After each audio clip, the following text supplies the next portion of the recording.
Bismillahirrahmanirrahim.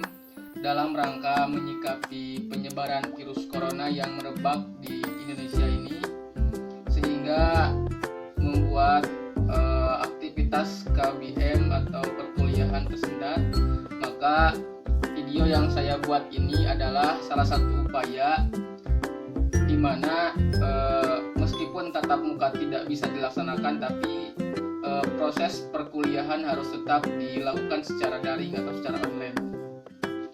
Maka video ini saya buat sedemikian rupa adalah bentuk atau upaya di mana kita melaksanakan kuliah.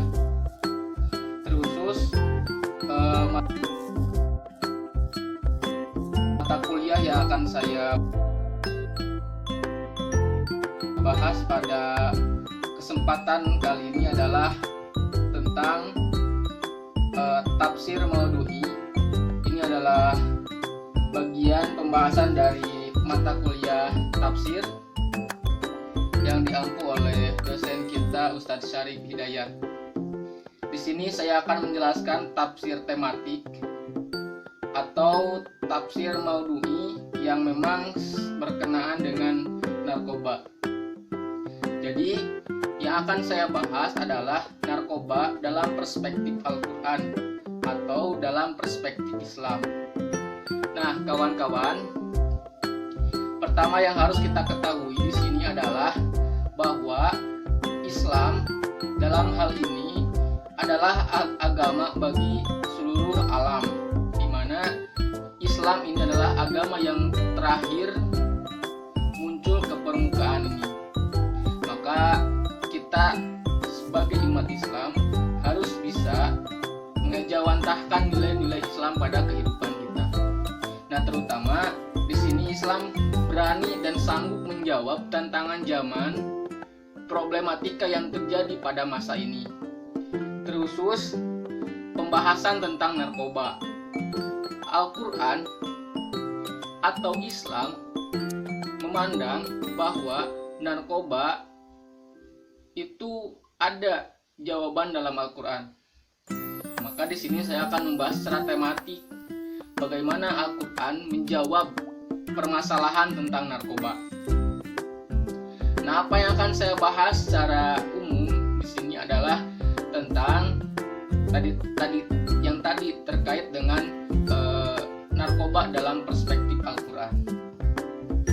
Nah, kawan-kawan, mari kita bahas dulu apa sih yang disebut dengan narkoba itu. Nah, narkoba adalah singkatan dari narkotika, psikotropika, dan bahan zat adiktif, di mana narkoba ini dapat memberikan efek terhadap penggunanya, yaitu bisa menghilangkan rasa, menghilangkan akal.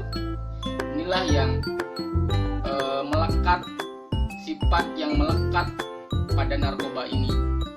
Nah, kawan-kawan, sebagaimana kita bahas sekarang ini terkait dengan narkoba, dengan banyaknya sekarang kasus-kasus tentang narkoba, banyaknya orang-orang yang ditangkap tangan oleh Badan Narkotika Nasional, maka kita harus berani sebagai umat Islam memunculkan persepsi, memunculkan pandangan bagaimana Islam memandang hal ini. Nah, karena tadi saya disinggung, efek yang melekat pada narkoba adalah menghilangkan rasa dan menghilangkan akal, membunuh akal.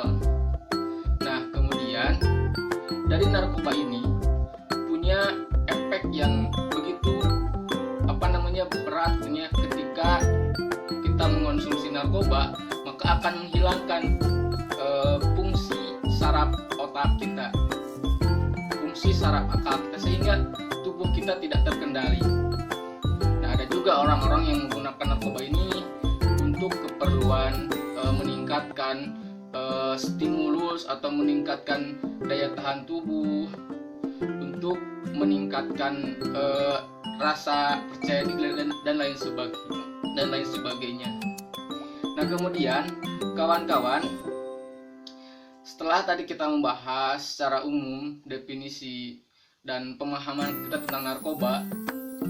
Lalu kalau kita tarik pada wilayah Islam, maka yang muncul dalam Al-Quran adalah sifat yang melekat pada narkoba itu sendiri, yaitu memabukkan. Nah, berarti di sini kita akan masuk pada pembahasan tentang Homer. Jadi ayat-ayat yang akan disampaikan terkait dengan narkoba itu tidak akan jauh, dan itu mirip dengan Homer itu sendiri. Nah, baik kawan-kawan, apa itu yang disebut dengan Homer? Homer adalah sejenis minuman yang dimana ketika kita meminum, ketika kita mengonsumsi, itu akan membuat kita menjadi memabukkan. Dulu setiap yang memabukkan adalah Homer. Nah, jadi ketika kita membahas tentang narkoba itu sama erat dengan Homer, karena ada satu hal yang ketika kita mengonsumsi keduanya itu akan berefek pada memabukkan, akan berefek pada hilangnya pikiran kita, hilangnya kesadaran kita, sehingga kita tidak terkendali lagi secara normal. Itu mungkin bagaimana Homer dan narkoba ini. Nah, maka metode kias atau jalan untuk menempuh permasalahannya dengan mengkiaskan bagaimana narkoba dikiaskan kepada permasalahan Homer gitu. Nah, kawan-kawan, pada pembahasan pertama adalah Al-Quran menyudut atau menyorot bahwa narkoba memiliki sedikit manfaat dan banyak dosa. Ini tercantum dalam Al-Quran surat Al-Baqarah ayat 219. Yas'alunaka 'anil khamri wal maisir qul fihima itsmun kabirun wa manafi'u linnas wa akbaru min naf'ihima wa ismuhuma akbaru min naf'ihima. Nah, jadi ayat ini menerangkan kepada kita semua bahwa memang benar narkoba itu memiliki manfaat, memiliki manfaat itu sendiri. Seperti apa? Contoh, tadi kita membahas tentang narkoba dapat membuat kita tidak percaya diri, itu kan manfaat. Kemudian narkoba bisa memberikan stamina, bisa mendoping, itu juga manfaat. Tapi yang harus dikutip adalah sedikit manfaatnya dan lebih banyak dosanya. Jadi ketika orang memakan atau mengonsumsi narkoba ataupun Homer, maka jelas bahwa Allah akan memberikan ganjaran berupa apa? Ismun, akan memberikan ganjaran berupa dosa. Jadi siksa bagi dia yang mengonsumsi Homer atau narkoba. Nah, setelah ayat ini, kemudian yang kedua, ayat ini kata para mufasir, menurut Imam Ibnu Katsir mengatakan bahwa yang disebut dosa pada ayat ini adalah dosa di akhirat. Nah, sedangkan menurut Imam Wahbah Az-Zuhaili dalam tafsirnya Al-Munir mengatakan bahwa yang dimaksud dengan manfaat di sini adalah al-lazatun atau kelezatan, kemudian kenikmatan yang itu hanya di dunia saja, bukan di akhirat. Nah, ini pandangan daripada mufasir ya tentang bahwa Homer itu memiliki sedikit manfaat dan banyak sekali madorotnya, sesuai dengan ayat yang tercantum dalam surat Al-Baqarah ayat ke-219. Nah, itu. Nah, kemudian Yang kedua adalah bahwa narkoba itu adalah kemudian yang kedua adalah sifat dari narkoba itu sendiri. Bagaimana sifatnya? Nah, dalam Al-Quran itu banyak yang menerangkan tentang sifat narkoba. Nah, ayat yang saya ambil adalah surat Al-A'raf ayat 157. Di sini mengatakan bahwa narkoba memiliki sifat yang buruk untuk dikonsumsi.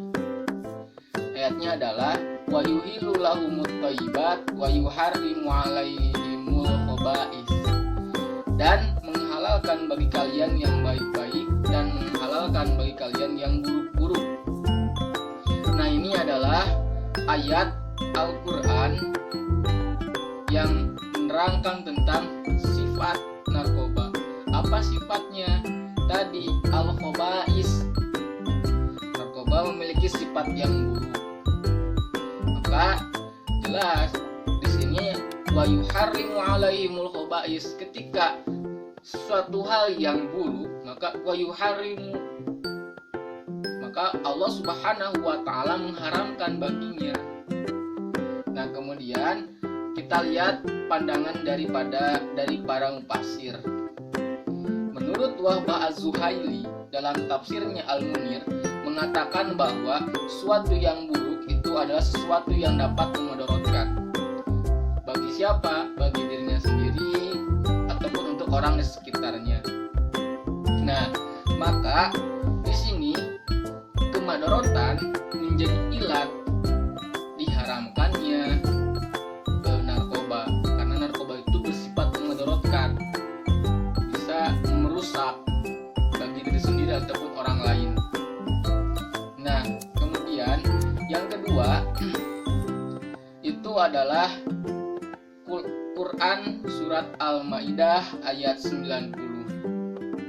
Ayatnya adalah ya ayyuhalladzina amanu innamal khamru wal maisir wal ansabu wal azlamu ridsum min amalis syaitan fajtanibuhu la'allakum tuflihun.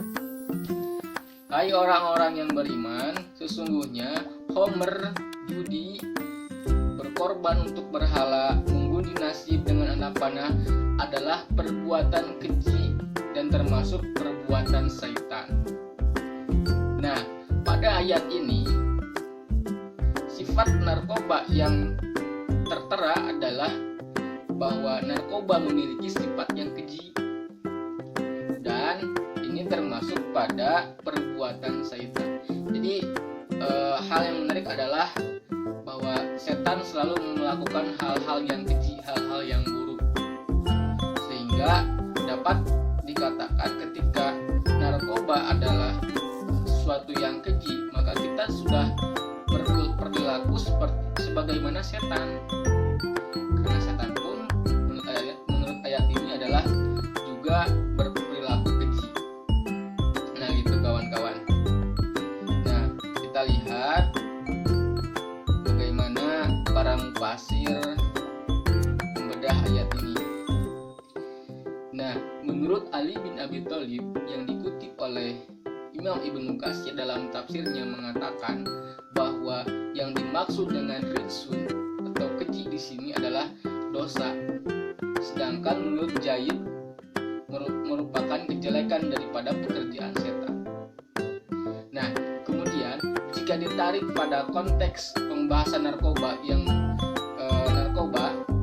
maka narkoba itu adalah pertama bersifat dosa. Kemudian yang kedua, narkoba itu adalah perbuatan keji, perbuatan jelek yang sebagaimana dilakukan oleh setan. Artinya segala sesuatu yang jelek, yang keji adalah perbuatan setan. Nah, kemudian yang keempat, kita akan membahas narkoba dari aspek dampak penggunaannya. Jadi dampak penggunaan narkoba itu apa? Ini pertama, Al-Quran menjelaskan dalam Quran surat An-Nahl ayat 67. Ini ya, ya ketika kita misalkan menggunakan atau mengonsumsi narkoba. Pertama adalah memabukkan. Ayatnya An-Nahl 67. A'udzubillahi minasyaitonirrajim. Wa min samaratin nahili wal a'nabi tattakhiduna minhu sakaron. Nah, bahwa di sini yang disebut atau dampak ketika kita menggunakan narkoba adalah sakaron. Ini akan memabukkan. Nah, menurut Abu Hanifah dan kalangan mazhab Syafi'i, kalimat sakaro di sini adalah kondisi tidak sadarkan diri yang menghilangkan akal. Jelas bahwa narkoba itu juga menghilangkan akal. Jadi inilah dampak ketika kita menggunakan narkoba. Dan ingat, sesuatu yang memabukkan adalah haram. Nih, kalau nanti kita berbicara soal hukum daripada narkoba itu sendiri. Nah, kemudian bagaimana sholatnya orang pengguna narkoba atau sholatnya orang pengguna pengguna mabuk, tukang mabuk, bagaimana sholatnya? Nah, ini Quran surat An-Nisa ayat 43 yang menjelaskannya. Ya ayyuhalladzina amanu la taqrabus sholat wa antum sukara hatta ta'lamu ma taqulun. Di sini adalah bagaimana sholat seorang mukmin yang mabuk, gitu ya. Seorang yang mabuk kemudian sholat, bagaimana sah ataupun tidak. Nah, ini adalah ada satu larangan, la taqrabus sholat, jangan Anda mendirikan atau mendekati sholat, karena ini tidak akan sah. Atau kalau misalkan dari aspek sejarah, ini kan ayat yang memang sebelum pengharaman gitu ya. Jadi ini ayat ini memberikan pembatasan kepada manusia bahwa kalau misalkan dulu sebelum diharamkannya Homer, orang-orang sudah minum, ini akan membuat orang-orang ketika sholat menjadi mabuk, jadi tidak khusyuk, tidak tidak membaca bacaan sholat dengan benar. Ini akan kawir kalau dalam bahasa Sunda. Nah, kemudian ini yang terakhir, hukum daripada narkoba itu sendiri. Sebagaimana tadi saya jelaskan di awal, gitunya, bahwa hukum mengonsumsi narkoba adalah haram. Sebab pertama, narkoba adalah perbuatan keji. Juga ada lafaz dalam Al-Quran yang mengharamkan narkoba ataupun khamr.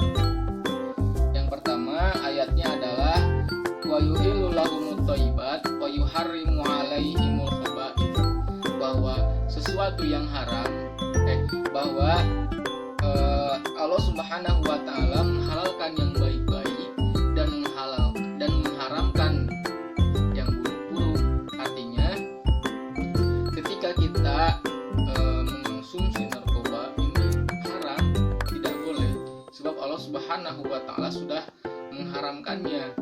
Karena narkoba menimbulkan kemudaratan, narkoba adalah perbuatan buruk, suatu hal yang keji, dan Allah Subhanahu wa taala mengharamkan itu. Wa yuharrimu 'alaihimul khaba'ith. Ini Al-A'raf ayat 157. Nah, ini yang terakhir adalah Quran surat Ini yang terakhir tentang pengharaman narkoba, di mana Allah Subhanahu wa taala inna ma harama rabbiyal fawahis ma dhahara minha, bahwa Allah Subhanahu wa taala mengharamkan al-fawahis, perbuatan yang keji. Karena ya pada dasarnya narkoba itu kan tadi saya bilang dikiaskan kepada Homer. Kemudian Homer adalah sesuatu yang keji, sesuatu yang buruk, memiliki dampak yang tidak baik, maka tergolong pada suatu hal yang jelek dan keji. Itunya ini dapat berbuat dolim pada diri sendiri, merusak diri sendiri, dan juga orang lain di sekitarnya yang memang terpengaruh olehnya. Sehingga narkoba itu dapat diharamkan menurut pandangan Islam sendiri. Nah, mungkin sekian yang dapat saya sampaikan, semoga bermanfaat. Tutup dengan doa, Rabbana atina fid dunya hasanah wa fil akhirati hasanah wa qina